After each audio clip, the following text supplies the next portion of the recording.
مہمان نوازی کا سخاوت کا تعلق آپ کے دل کے ساتھ، آپ کی کیفیت کے ساتھ۔ داتا صاحب کہتے ہیں سخی بن سخی، اور سخی دل کا ہوتا ہے۔ اور چونکہ داتا علی اجویری عالم ہے نا، اس لیے بات جب بھی شروع کریں گے یا قرآن کی آیت پڑھیں گے یا مدینے والے کی حدیث بیان کریں گے۔ آپ ساری کشف المحجوب دیکھ لیں، ساری۔ داتا صاحب قرآن و سنت سے اپنی بات شروع کرتے ہیں۔ داتا غازی بخش علی اجویری نے حدیث لکھی ہے، نبی پاک صلی اللہ تعالیٰ علیہ وسلم نے فرمایا سخی اللہ تعالیٰ سے بھی قریب ہے، جنت سے بھی قریب ہے، اور لوگوں کے بھی قریب ہے۔ اور حضور فرماتے ہیں جو بخیل ہے نا، یہ اللہ سے بھی دور ہے، جنت سے بھی دور ہے، اور لوگوں سے بھی دور ہے۔ داتا صاحب فرماتے ہیں تو رب کی رضا کے لیے کر، اور فرمایا تو کر، میرا رب تجھ پہ بڑا فضل فرمائے گا۔ داتا صاحب نے لکھا ہے، کہتے حضرت عبداللہ ابن عمر رضی اللہ تعالیٰ عنہ فرماتے میں کسی سفر پہ جا رہا تھا تو مدینے سے باہر نکلا، صحرا کا علاقہ تھا۔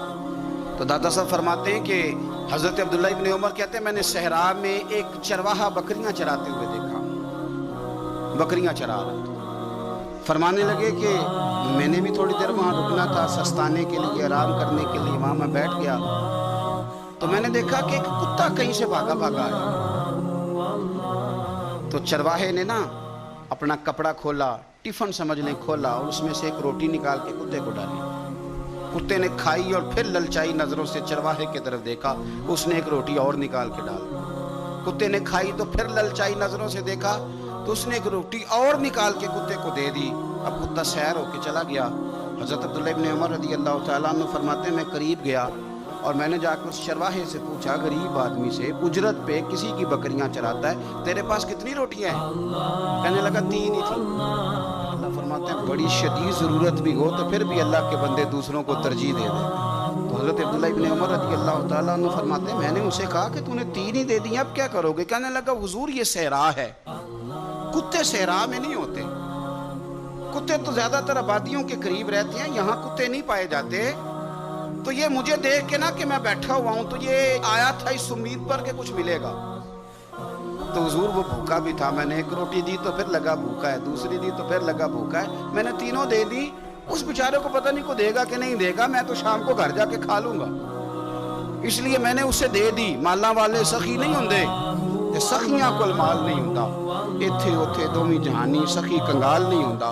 حضرت عبداللہ ابن عمر کہتے ہیں میں جس سفر پہ جا رہا تھا وہاں سے میں واپس آ گیا، میں نے پتہ کیا کس کا غلام ہے، کہا فلاں بن فلاں کا۔ کہتے ہیں پہلے میں نے غلام خریدا، پھر وہ جتنی بکریاں تھی وہ ساری خریدی، پھر جس باڑے میں وہ بکریاں باندھتا تھا وہ بھی ساری خریدی، پھر شام کو میں اس سے ملا، میں نے بکریاں بھی اسے دے دی، باڑا بھی اسے دے دیا۔ تو وہ مجھے کہنے لگا حضور یہ کیا ہے؟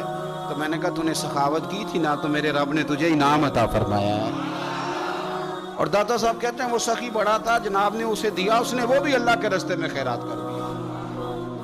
اپنی زندگی میں دینے والا مزاج بنائیں۔ اب تو دوستیاں، یاریاں، تعلق، ناطے اس بنیاد پہ ہیں کہ نفع لے کیسے سکتے ہیں، سامنے والے کو استعمال کیسے کرنا ہے۔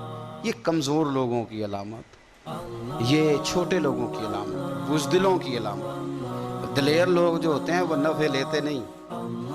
خیر الناس من ینفع الناس، حضور نے فرمایا میں نے تو یہ قانون بنایا ہے کہ لوگوں میں سے بہتر وہ ہے جو نفع دے، کسی کو نفع دے۔ اور داتا صاحب اس سے آگے لکھتے ہیں، کہتے ہیں کہ حضرت حسن بن علی، امام حسن نواسہ رسول، جگر گوش ہے بطول، کہتے ہیں ان کا ایک جاننے والا بندہ ان کے پاس بڑی دکھی حالت میں آیا اور آ کے رونے لگا۔ نے فرمایا کیا ہوا؟ عرض کی حضور 400 دینار کا قرضہ ہے، جن کے پیسے دینے ہیں وہ بڑا ستاتے ہیں، مہربانی کریں۔ حضرت امام حسن فوراً گئے اور 400 دینار لا کے دیا، بندہ پیسے لے کے چلا گیا۔ امام حسن گھر جا کے روئے، بڑے درد سے روئے، پھوٹ پھوٹ کے روئے۔ گھر والوں نے کہا حضور پیسے دیے، روتے کیوں ہیں؟ فرمانے لگے رو اس لیے رہا ہوں کہ وہ میرا جاننے والا تھا، اس بیچارے کو آ کے کہنا پڑا ہے کہ میں مجبور ہوں، میں جو اسے جانتا تھا تو مجھے جاننے والوں کا خود دھیان رکھنا چاہیے، مجھے خبر ہونی چاہیے تھی کہ آج کس کس جگہ ضرورت ہے۔ یہ کیا سخاوت ہوئی کہ کوئی دروازے پہ آ کے